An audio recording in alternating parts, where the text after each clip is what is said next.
உங்க ஏசில ஏதாவது பிரச்சனையா? ஏசி சர்விங் ஆப்பை டவுன்லோட் பண்ணுங்க. Just 3 clicks. பெண்களுடைய பாதுகாப்பு இன்னைக்கு எப்படி இருக்கு? யாராவது இந்த அரசாங்கத்துக்கு எதிராக வாய் திறந்தாங்கன்னா உடனே நீங்க வந்து தேச துரோகின்னு ஒரு பட்டம் சுமக்கிறதுக்காக பிஜேபி கவர்மெண்ட் இன்னைக்கு உட்கார்ந்துட்டு இருக்காங்க. தன்னுடைய கருத்து சுதந்திரமாக கருத்து சொன்னவர் கௌரி லங்கேஷ் அவங்களை என்ன பண்ணாங்க? எப்படி உங்களால சுதந்திரமாக கருத்து சொல்ல முடியும்? அதுவும் ஒரு பெண்ணாக நீங்க அதை சொல்லக்கூடாது. நான் சொல்லிட்டேன். அவங்க வீட்டு வாசல சுட்டு கொண்டவங்க கௌரி லங்கேஷ்.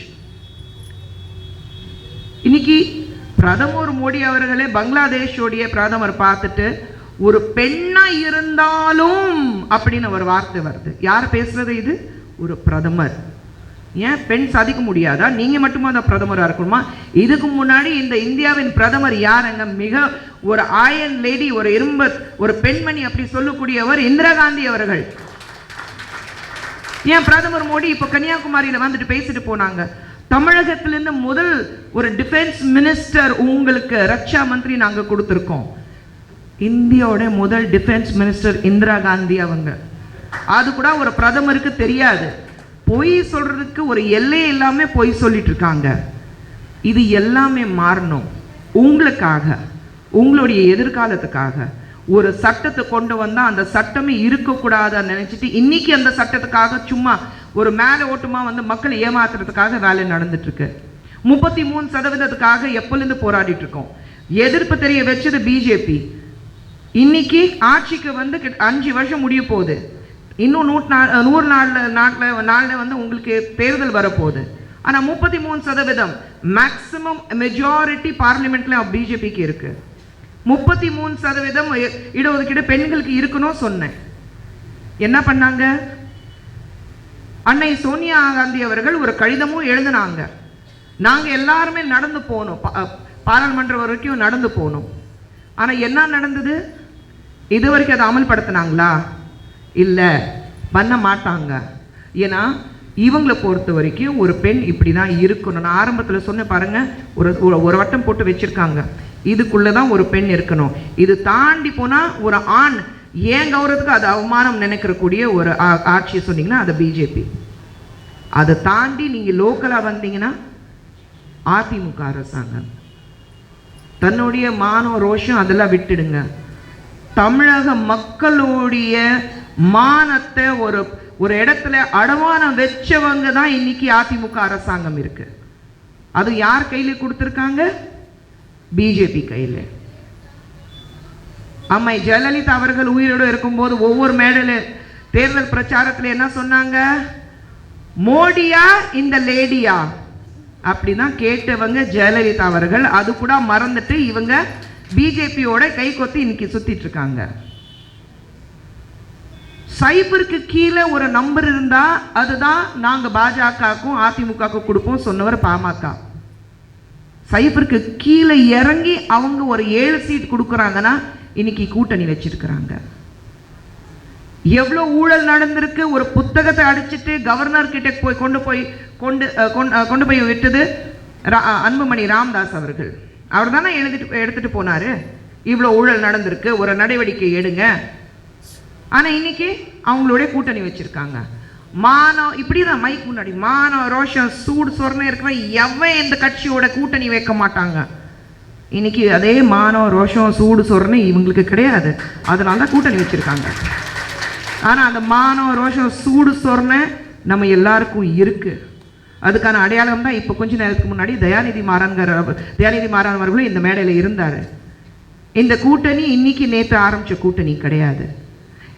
அன்னை இந்திரா காந்தி அவர்கள் உயிரோடு இருக்கும்போது சரி, அதுக்கப்புறம் ராஜீவ் காந்தி அவர்கள், அன்னை சோனியா காந்தி அவர்கள், இன்னைக்கு நம்ம இளம் தலைவர் ராகுல் காந்தி அவர்கள், இவங்க எல்லாரோடைய ரிலேஷன்ஷிப் ஒரு உறவு எப்படி இருக்க வேண்டும்? கருத்து வேறுபாடு வரதான் செய்யும். ஆனால் கொள்கை ரீதியாக ஒன்றாகவே இருந்தோம். அதனால்தான் இந்த கூட்டணி இன்னைக்கு நீடிக்குது. இது வரைக்கும் ஒரு பலமான கூட்டணி. ஏன்னா இன்னைக்கு இந்தியாவுடைய அடுத்த பிரதமர் யார் அப்படின்னு இந்தியாவில் ஒரு மேடையில் ஒரு தலைவர் சொல்லியிருக்காருன்னா அது திராவிட முன்னேற்ற கழகத்தின் தலைவர் மு.க. ஸ்டாலின் அவர்கள் தான் முதலாக சொன்னார். நிச்சயமா அவர் பாராட்டணும், அவருக்கு நன்றி சொல்லணும். ஒரு தடவை சொன்னா போதாது, ஒவ்வொரு மேடையிலும். முன்னாடி கூட அவர் பேசும்போது, ஒரு கூட்டத்தில் பேசும்போது, அடுத்த பிரதமர் இந்தியாவுக்கு தமிழகத்திலிருந்து டெஃபினட்டா இந்தியா ஒரு அடுத்த பிரதமர் ராகுல் காந்தி அவர்கள் இருப்பார்னா தெளிவாக சொல்லியிருக்கிறாரு. அந்த நம்பிக்கை நம்ம எல்லாருக்கும் இருக்கு. ஏன்னா நம்ம இந்த கை ரொம்ப சாதாரண கை கிடையாது. இந்த கை தான் இந்த நாட்டின் நம்பிக்கையா இருக்கு. இந்த நாட்டுடைய மக்களுடைய நம்பிக்கை இந்த கையா இருக்கு. வரும் தேர்தலில் ஜாதி மதம் இது எல்லாத்தையும் தள்ளி வச்சுட்டு நம்ம எல்லாரும் ஒரு இந்தியர் அப்படின்னா சொல்லிட்டு, இந்த நாடு ஒரு ஃபாசிஸ்ட் கவர்மெண்ட், ஒரு மதவெறி பிடிச்ச ஒரு அரசாங்கத்திலிருந்து இந்தியாவை காப்பாற்றணும்னா, தன்னுடைய நாற்காலி, தன்னுடைய பொசிஷன், தன்னுடைய ஊழல்களிலிருந்து தப்பிக்கிறதுக்காக மட்டும் தமிழகத்துடைய தன்மானத்தை அடமானம் வச்ச ஒரு அதிமுக அரசாங்கத்திலிருந்து தமிழகத்துல காப்பாற்றணும்னா நிச்சயமாக திராவிட முன்னேற்ற கழகம் காங்கிரஸ் கூட்டணி தமிழகத்தில் ஜெயிக்கணும். இது வரலாறு சொல்லுது. Road to Delhi starts from Tamil Nadu. ஒவ்வொரு தடவையும் தமிழகத்தில் காங்கிரஸ் திராவிட முன்னேற்ற கழகம் கூட்டணி ஜெயிக்கும் போது சென்ட்ரல்ல காங்கிரஸ் கவர்மெண்ட் தான் வந்திருக்கு. இது வரலாறு சொல்லுது. இந்த முறையும் அப்படிதான் இருக்கும். 2019 இந்த தேர்தல் மே மாதத்தில் ஒரு புது கவர்மெண்ட் ஃபார்ம் பண்ண போறோம். அந்த புது கவர்மெண்ட்ல காங்கிரஸ் சென்ட்ரல்ல வந்து பெண்களுக்கு தேவையான அத்தனையும் நல்ல திட்டங்கள். ஏன்னா இதுவரைக்கும் நீங்க நினைச்சு பாருங்க, வெறும் பிரதமர் மோடி அவர்கள் ரிபன் கட்டிங் மாஸ்டரா இருக்காரு. அவர் எங்கே போனாலும் இது 5 வருஷத்துல ஒண்ணுமே சாதிக்கல. எங்கெல்லாம் காங்கிரஸ் கவர்மெண்ட் ஒரு விஷயத்தை ஆரம்பிச்சு ஒரு நல்ல திட்டத்தை ஆரம்பிச்சிருக்காங்கன்னா அதுக்கு பேர் மாத்தி மாத்தி மாத்தி மாத்தி இவர் வந்து போய் ரிபன் கட்டிங் பண்றது. ரிபன் கட் பண்ணாலும் எப்படி, அவர் தனியா இருப்பாரு, கூடவே சுத்தி யாருமே இருக்கக்கூடாதான், ஒரு திருஷ்டி பொம்மை மாதிரி இவர் தான் இப்படிதான் இருப்பாரு. அதெல்லாம் மாறணும். சர்வாதிகாரி ஆட்சி நம்ம இந்தியாவில் இது வரைக்கும் நம்ம பார்த்ததே கிடையாது. சர்வாதிகாரி ஆட்சி இந்தியாவில் இருக்கவே கூடாது.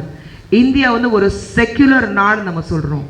ஜாதி மதம் இது எல்லாத்துக்கும் அப்பாற்பட்டு ஒரு நாடு. எல்லாருமே ஒன்னா ஒரு ரொம்ப அருமையாக அழகாவே நம்ம எல்லாரும் வாழ்ந்துட்டு இருக்கோம். ஒரு பிரச்சனை வரும்போது நீங்க வந்து நீ ஹிந்துவா முஸ்லிமா, நீ எனக்கு யார் எனக்கு ரத்தம் கொடுத்தது, ஒரு ஹிந்து கொடுத்தானா ஒரு முஸ்லிம் கொடுத்தானா அப்படி கேட்குறோமா? ஒண்ணுமே கிடையாது. ஆனா ஒரே மதம் ஒரே நாடு அப்படின்னு சொல்லக்கூடிய ஒரு மதவெறி பிடிச்ச ஒரு ஃபாசிஸ்ட் கவர்மெண்ட் இன்னைக்கு பிஜேபி இருக்கு. எப்படி இருந்தாலும் மத பேர் வச்சுட்டு ஜாதி வச்சுட்டு நம்ம ஜெயிச்சிடலாம். தமிழகம் பொறுத்த வரைக்கும் டெஃபினட்டா எந்த ஜன்மத்திலையும் தாமரை மலராது, அது உறுதி. இப்படி மூக்கு பிடிக்க முடியாதுன்னா சுத்தி போய் மூக்கு பிடிச்சிடலாம். அதனால்தான் உடனே அதிமுகவோட கூட்டணி வச்சிருக்கிறாங்க. ஆனா என்ன பண்ணாலும் நோட்டா விட கம்மி ஓட்ஸ் தான் அவங்க வாங்குவாங்க. ஏன்னா மக்கள் வந்து நாங்க நோட்டாக்கு ஓட்டு போட்டுருவோம் தவிர கண்டிப்பாக பாஜக நாங்க தமிழகத்தில் ஓட்டே போட மாட்டோம்னு உறுதியாக இருக்காங்க. அதே மாதிரி இந்தியா முழுவதும், ஏன்னா சமீபத்தில் நடந்த 3 மாநிலத்தில் நீங்க பார்த்தீங்கன்னா சத்தீஸ்கர், மத்திய பிரதேஷ், ராஜஸ்தான், நாங்க தான் ஜெயிப்போம்னா ரொம்ப திமிரா சுத்திட்டு இருந்த பிஜேபிக்கு ஒரு மிகப்பெரிய அடி. அதுக்கப்புறம் என்ன பண்றதுன்னு அவங்களுக்கே தெரியல. கர்நாடகாவில் குதிரை சவாரி, குதிரை பந்தயம் அதெல்லாம் வச்சுட்டு என்ன வேணாலும் பண்ணலான்னு அவர் ஆட்சி பிடிக்கணும்னு ஆசைப்பட்டாங்க. ஆனா அது நடக்கல. அதே மாதிரி இந்த தேர்தலில் காஷ்மீர் டு கன்னியாகுமரி அவங்க பெருமையா சொல்லிட்டு இருக்காங்க. நடுவில் இருக்கிறது இந்த 3 மாநிலத்தில், அதுவும் மெயினா வந்து மத்திய பிரதேஷ், ராஜஸ்தான்.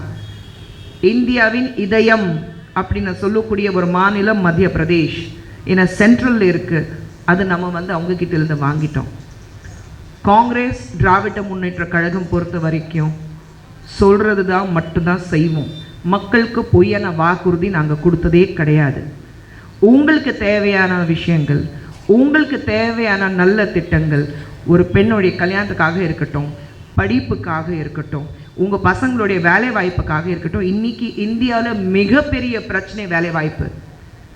நீங்கள் வந்து உங்கள் வீடு, உங்கள் தாலியும் உங்கள் நகை எல்லாம் அடமானம் வச்சுட்டு நம்ம பசங்க படிக்க வைக்கிறீங்க. நாளைக்கு ஒரு நல்ல வேலைக்கு போனால் அவங்க நல்லா இருப்பாங்க, அதுக்காக தான். ஆனால் அதுவே மக்களுக்கு, பசங்களுக்கு, படித்த பசங்களுக்கு வேலை வாய்ப்பு இல்லை. ஒரு வேட்டர் வேலைக்கு நம்புவீங்களா? 70 பேர் மட்டும்தான் அந்த வேட்டர் வேலைக்கு வேணும். 7000 பேர் அதுக்கு இது போட்டிருக்காங்க, மனு போட்டிருக்காங்க. 70 பேர், அதுவும் படிச்ச பசங்க. நினைச்சு பாருங்க. அதுவும் பாஜக கவர்மெண்ட் என்ன சொல்லுது, நீ படிக்கலன்னா பரவாயில்லப்பா, ரோடு ஓரமா பக்கோடா வைத்துக்கோ, அதுவே உனக்கு ஒரு வேலை தானே. அதுக்காக உங்க பசங்க படிக்க வைக்கிறீங்க.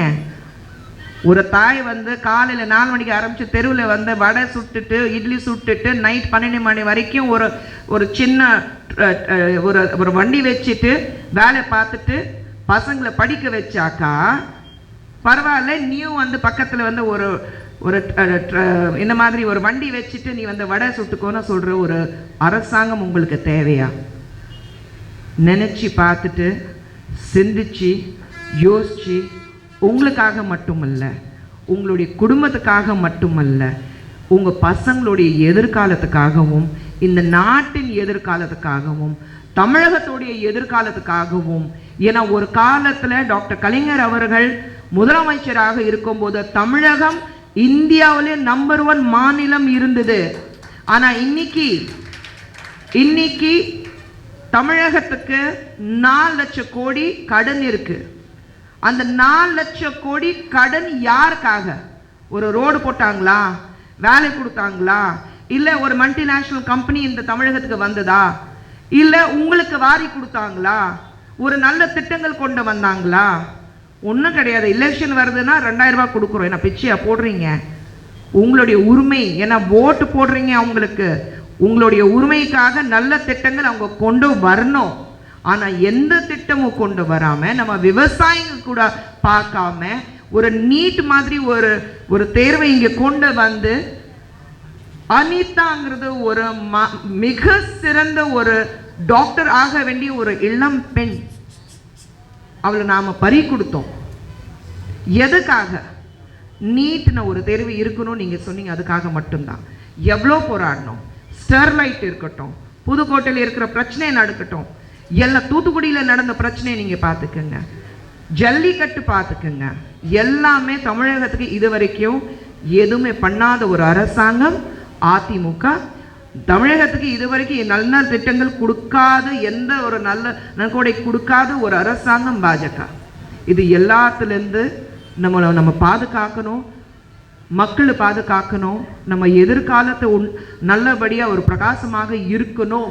நீங்கள் அப்படி நினச்சிங்கன்னா வரும் தேர்தலில் 2019 இந்த வரும் தேர்தலில் திராவிட முன்னேற்ற கழகம் மற்றும் காங்கிரஸ் கூட்டணி நீங்கள் ஜெயிக்க வைக்கணும். புரியுதுங்களா?